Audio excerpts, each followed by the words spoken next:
Daniel, as you know, is 12 chapters, and the first 6 chapters are about what happens to Daniel and his friends, and we went through those before Christmas. Those amazing stories of the fiery furnace and the lion's den, and I remember doing the one about Nebuchadnezzar's vision of the great statue. And we've had those stories, and they're great stories that we learn about um, what it means to be a faithful follower of God during really difficult times. And there's lots of great lessons we learn about um, uh, what it means to be a disciple, but also great truths about God and his faithfulness and the way that he protects his people. And now we come on to the second half of the book. And a lot of people and a lot of churches, they kind of do the first 6 chapters, and then they say, well, maybe we should do something else now. Maybe it's time to go to a gospel, or maybe it's time to go to a passage in the New Testament. But we are determined we're going to go through Daniel. And we come to this chapter, chapter 7. And in some ways, the chapter 7 is kind of the interlocking device which connects chapters 1 to 6 and the rest of the book. Well, why do I say that? Well, firstly, as we said at the beginning, Daniel is a very strange book because it's written in 2 languages, Aramaic and Hebrew. And chapters 2 to this chapter as well are still written in Aramaic. And then next week it goes into Hebrew.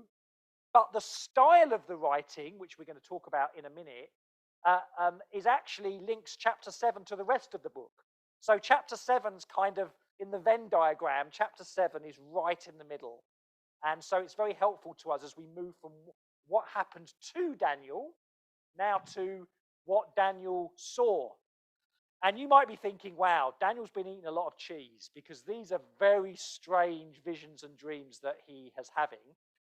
When is he having them? Well, if you notice, this is a bit of a flashback now in the book, because it says in the first year of Belshazzar, king of Babylon. So we're back in kind of the time of chapter 5 and 6, because we know we had Nebuchadnezzar and Belshazzar and then Darius.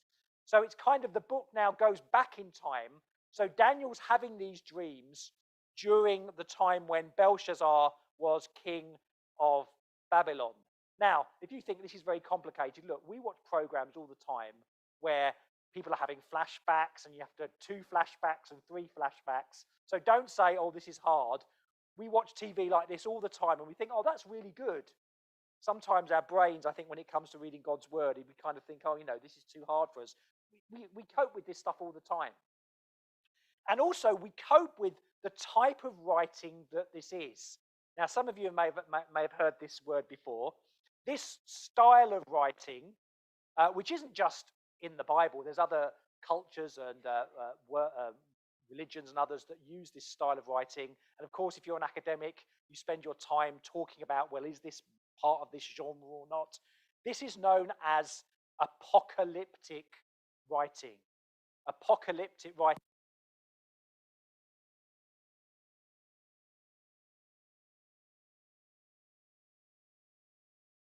Really popular.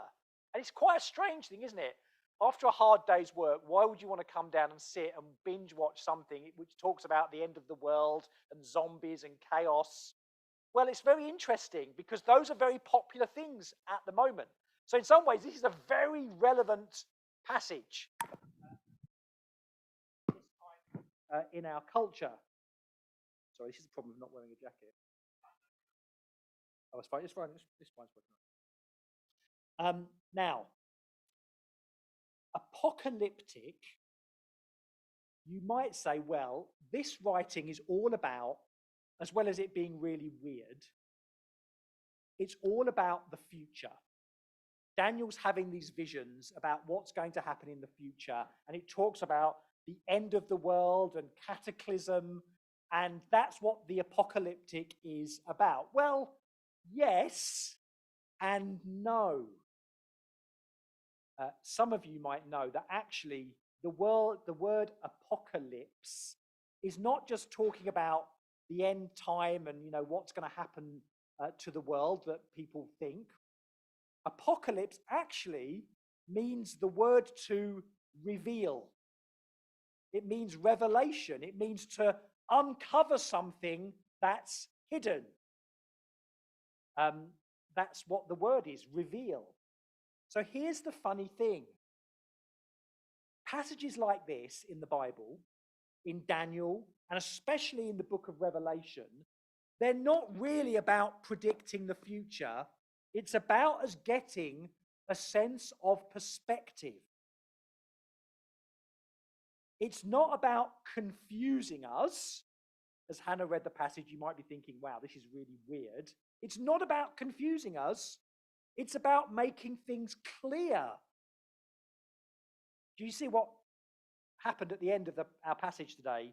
Daniel has these dreams, and verse 28, here is the end of the matter. As for me, Daniel, my thoughts greatly alarmed me, and my color changed. Now, I don't think that's because Daniel's thinking, what on earth have I just dreamed about? This is crazy. Who knows what this is about? That's not why he was worried and his color changed. His color changed and he was worried because he's seen clearly what the world is really about. It's revelation, it's not confusion. And that's why these passages are here. And they're here for us this morning as God's people. Now, I'm going on a little bit about the beginning, because I think if we don't get this week, then Tim and Chris, and when I do the final chapter in a few weeks' time, we'll be a bit lost. Hopefully, this is the kind of stuff to get us ready, not just for this chapter in chapter 7, but 8, 9, 10, 11, and 12. So, these are passages, and in the history of the Christian church, these passages have been a great comfort to Christians who are struggling. In some ways, having looked at this passage this week, you think, what's the key? What's the thing that I've focused upon? And there's all these fantastic beasts that are going on, and the Ancient of Days, and we'll come on to that shortly. But do you know what? The thing that I have focused on most is verse 25. This beast that will speak words against the Most High, look, and shall wear out the saints of the Most High. This is a passage for Christians who feel worn out, who feel hopeless, who feel weary. People like us who maybe feel under pressure. Maybe you're thinking this morning, why on earth am I here? It's a Sunday morning. I'm in a cold building. I could be doing other things. Maybe you're thinking, the choices I've made for being a Christian, they haven't been particularly great for my career prospects. Look at all my friends. They've really succeeded in life. What are the lost opportunities I've had for being a Christian? Now, in some ways, they're first world problems, aren't they? This morning, there are people who are being tortured and imprisoned because they love the Lord Jesus Christ.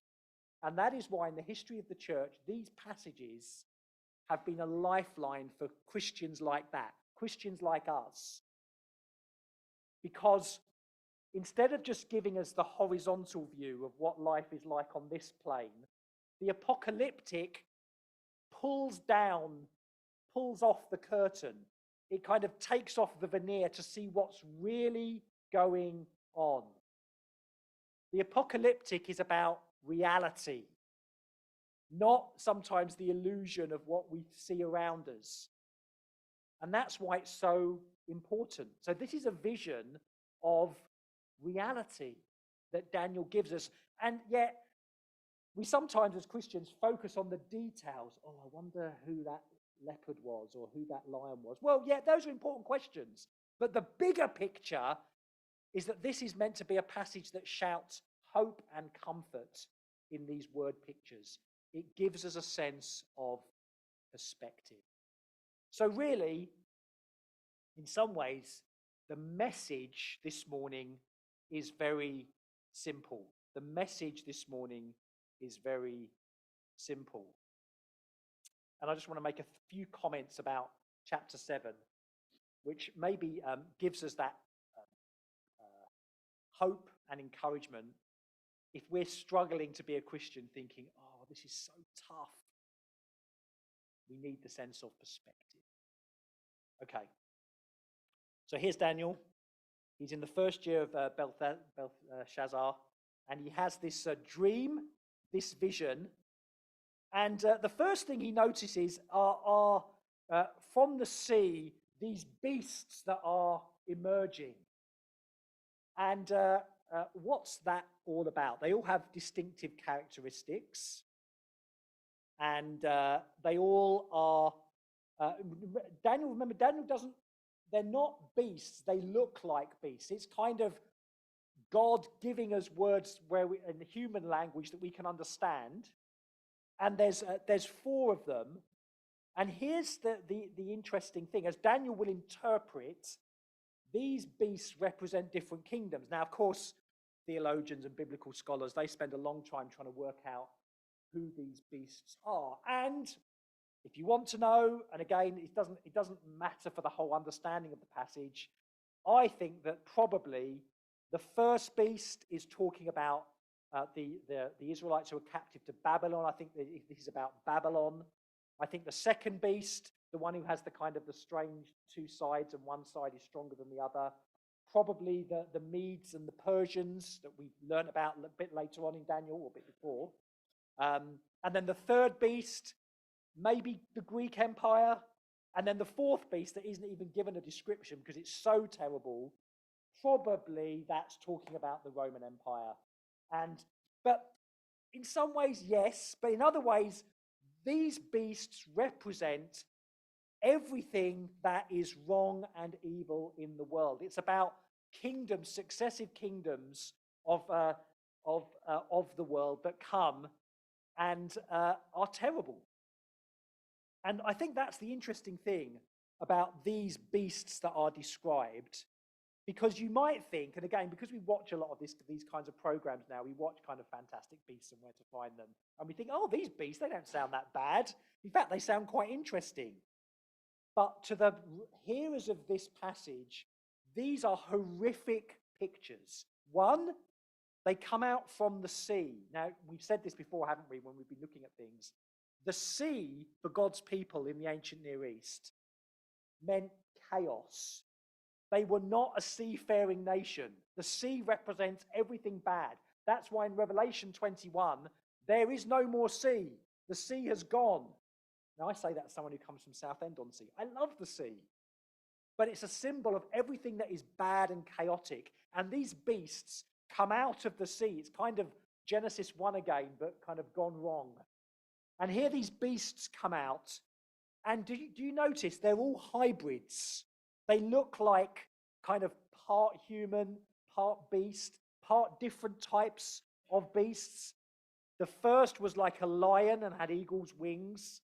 And then the wings are plucked off and they're lifted off the ground. And wow, this is like disgusting. And even more disgusting because for the Israelites, hybrid animals were unclean. These are bad things that are going on here. These are bad things. They come out of the sea, they're hybrids, and then they're doing a lot of damage. They're stamping and they're devouring with ribs and all this stuff that we're reading about. And Daniel tells us in the second half of the passage that Hannah read, the interpretation of the dream, what this is all about. These are successive kingdoms and empires of the world. These are describing human people and human reigns and human empires. And I think the big picture that we're meant to get, yes, we can talk about, is this Rome? Is the little horn Antiochus IV who persecuted Christians? Well, maybe.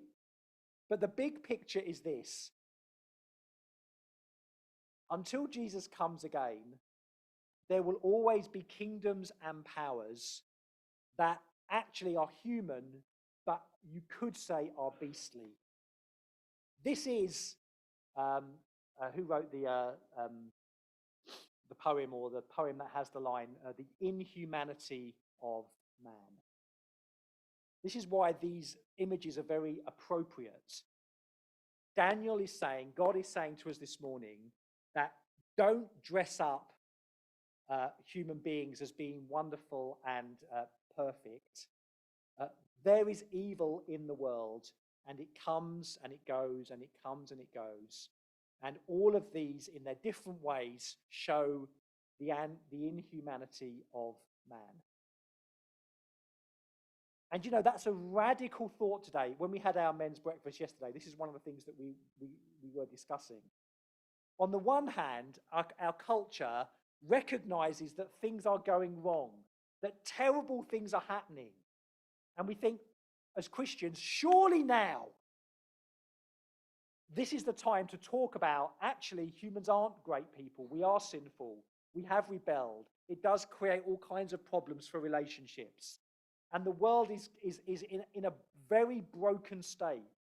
And we think, surely now, the latest atrocity, the latest tyranny, the latest hypocrisy, we think, surely now people will understand our message. That actually human beings are not good. Something has gone wrong. But here's the strange thing. Here's the crazy thing. The more we see these things in our culture, the more our society says, but we're good. We're good people at heart. The more we see how bad we are, the more we think how good we are. And this is the curtain that's thrown down, that's unveiled. This is the reality of what reality is really like behind the scenes. However much we dress it up and say at the end of the day, we're really good people. And you Christians, you have such a downer. You talk about your sin and how bad we are. But that's the truth. This is the reality. This is what it's like. Beastly. We are beastly to each other, to our environment, in the way that we react to one another.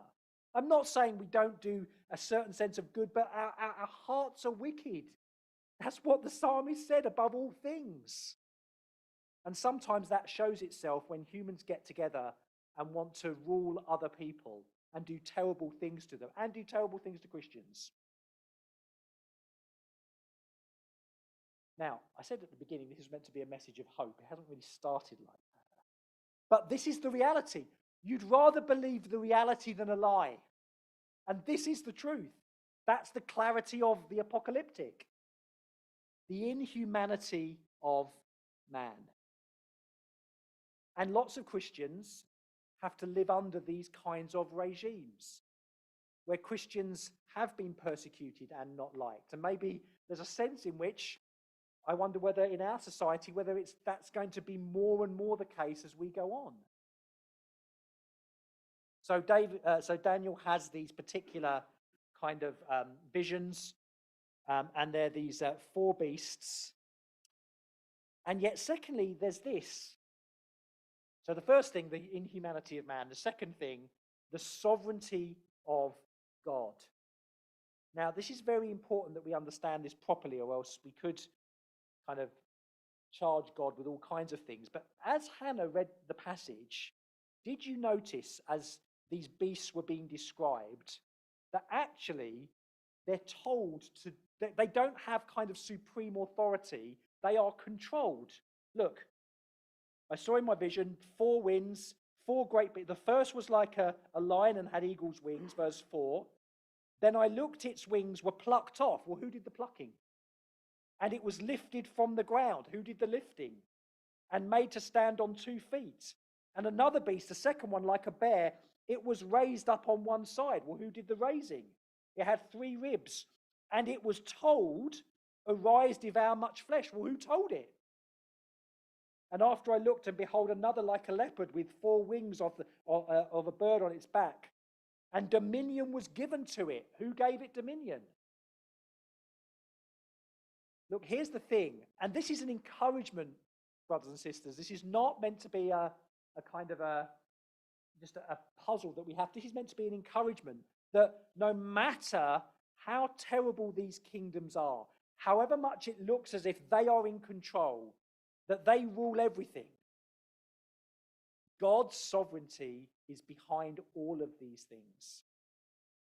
It's God who raises these kingdoms, and it's God who changes them. It's God who is in control. And we think, wow, this isn't hopeful. Why is God behind all these terrible things? Well, we see, don't we, time and again in the Bible, that actually God is not the author of sin. These kingdoms are responsible for their own actions. And yet we do believe as Christians that we don't live in a world that's chaotic. We don't live in a world where, oh, I wonder who will win in the end. Will it be God or will it be these kingdoms? The Bible is very clear. God is sovereign. God is in control. We don't understand all the reasons why. But here's the thing, if we struggle with this, it's far worse to think that these kingdoms are not going to be held accountable. It's far worse to think, actually, God might lose. We might lose. The truth is, God is sovereign. He raises up kingdoms. He sets them aside. He raises up other kingdoms. That is the nature of who God is. And it's far worse to think that God isn't in control or there isn't a plan. Now, I know that's hard because for Christians especially who are suffering and being tortured for their faith, and we're saying God's really in control. But again, that's the point of the apocalyptic.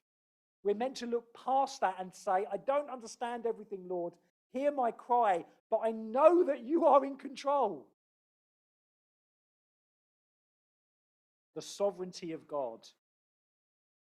And of course, in our passage in chapter 7, we have this vision of the four beasts, but then the kind of scene changes in verse 9 to a different scene, a courtroom scene, a throne room. As I looked, thrones were placed, and the Ancient of Days took his seat.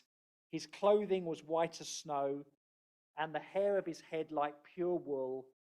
His throne was a fiery furnace, its wheels were burning fire. A stream of fire issued and came out before him. It's this incredible vision of the Ancient of Days, which is God himself. This is this phrase, the Ancient of Days. And do you notice, whereas with the beasts, you've got chaos, you've got the sea, you've got hybrids. Here, there's just a picture of holiness and otherness and righteousness. Do you remember a few weeks ago, I was preaching on Luke, and we talked about authority figures. What do we look for in authority? We look for people who know what they're talking about, people who are ethically pure. They actually are kind of a good people, and people who can affect change. Well, here we have an ultimate picture of might and right. The Ancient of Days is the one who has the right to pronounce, and he is able to speak with complete authority. That's what all the kind of the whiteness of the hair and the clothing. Whiteness of hair is for incredible wisdom in those days. And maybe today, if you've got white hair, it shows that maybe you're a little older, but it means you've got experience. I say that about my beard, which is going whiter all the time, yeah? It's a sign to say, this Ancient of Days has purely white hair. It means that God is so wise. And God is so pure. He's not dirty and beastly. A hair of his head was like pure wool. His throne was fiery flames. Its wheels were burning fire. This is a picture of purity and righteousness. And a picture of great might, thousands and thousands. It kind of means a number you can't calculate. And what happens? It's a courtroom scene. The court sat in judgment and the books were opened. Friends, that should just be an encouragement to us here. You know, the amount of times we look at the news or we know situations where we think, I can't believe that person's got away with it. I can't believe that atrocity has happened. And even now, Daniel says, there will be a time when the Ancient of Days will open the books and there will be judgment. We don't like judgment, but we love judgment. We always say, don't judge me. Any idea that a Christian might have an idea of judgment is sometimes a terrible thing, and yet we see so many times how we want judgment all the time. We want wrongs to be righted. What a terrible thought for those who don't have this picture as reality, to think, actually, there is no justice. The things that happen now are not going to be righted at the end. And here we have a completely opposite picture. The Ancient of Days will open the book, and there will be judgment. I looked, verse 11, then, because of the sound of great words that the horn was speaking. So even these kings that rise up and they're chattering away, they think they're so great, they think they're so powerful. And as I looked, the beast was killed and its body destroyed and given over to be burned with fire.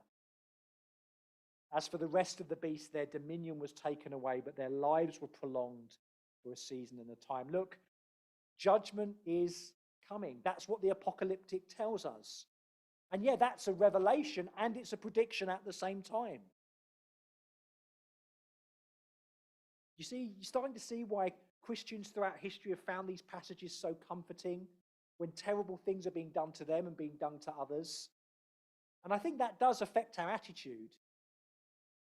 Sometimes people say, it's terrible that you Christians believe in the death of Christ and all that bloody sacrifice stuff. Oh, it's just horrible. And people think, well, Christians then are inspired to violence because they believe that Jesus was killed and so it's a violent death and so we need to be violent people. But actually the opposite is the case.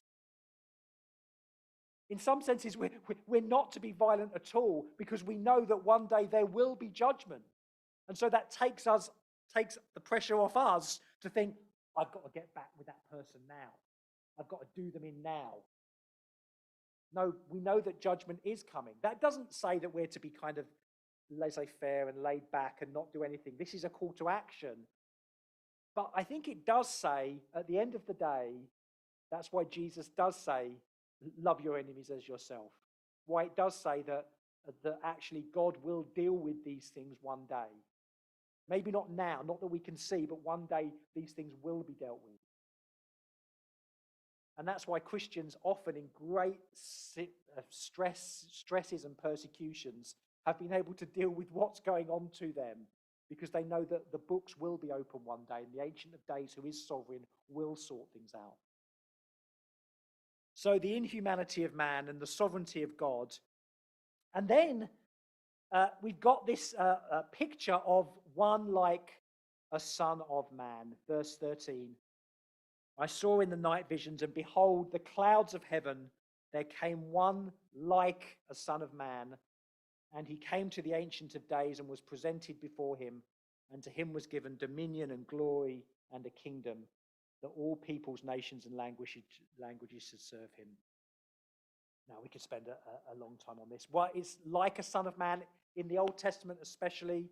Sons of men are kind of human beings. Adam, in some senses, was a son of man who was given dominion. Remember when Adam was created, God said, I give you dominion over everything. And when Adam fell, we lived in a cursed world and that kind of dominion's taken away. And now Daniel sees a vision of one like a son of man who stands before the Ancient of Days.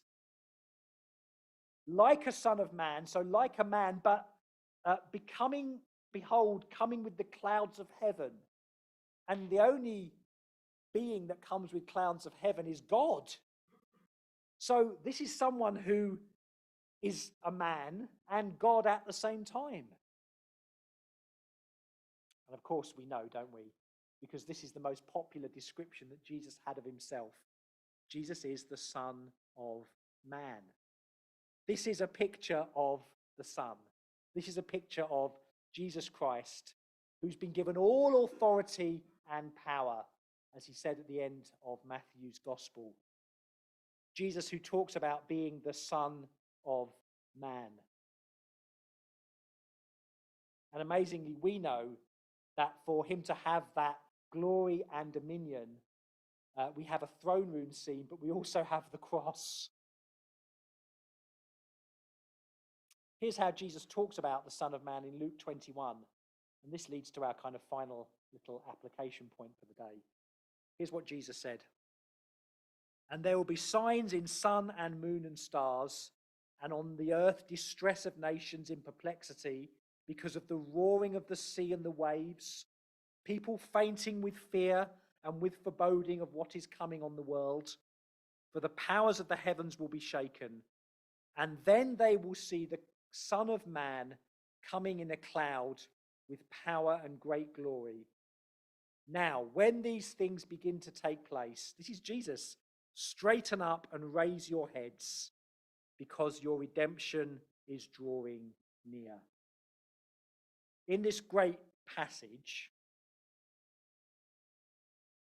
Jesus and his people are kind of so associated with each other that what happens to one happens to the other. And the Son of Man is here, and he has dominion.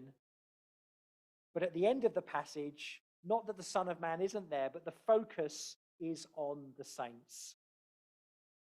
Whatever is happening to the saints, however terrible they're being worn out,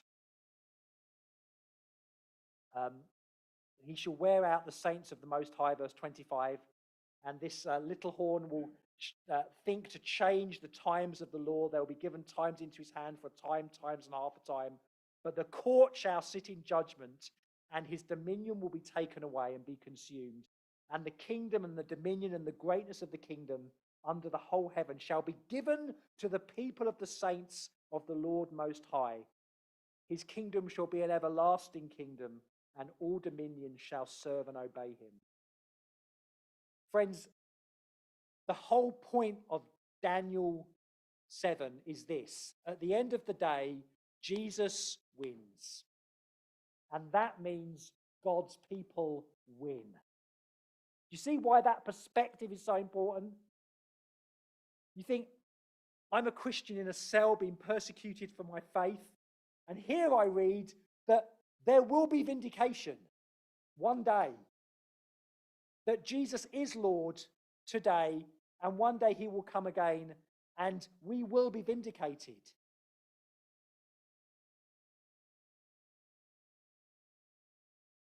Of course, Jesus talks about that in the Beatitudes. The kingdom of God is ours. The meek will inherit the earth.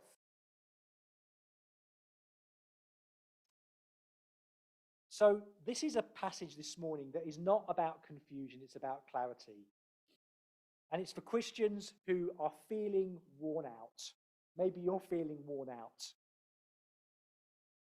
And the message is this.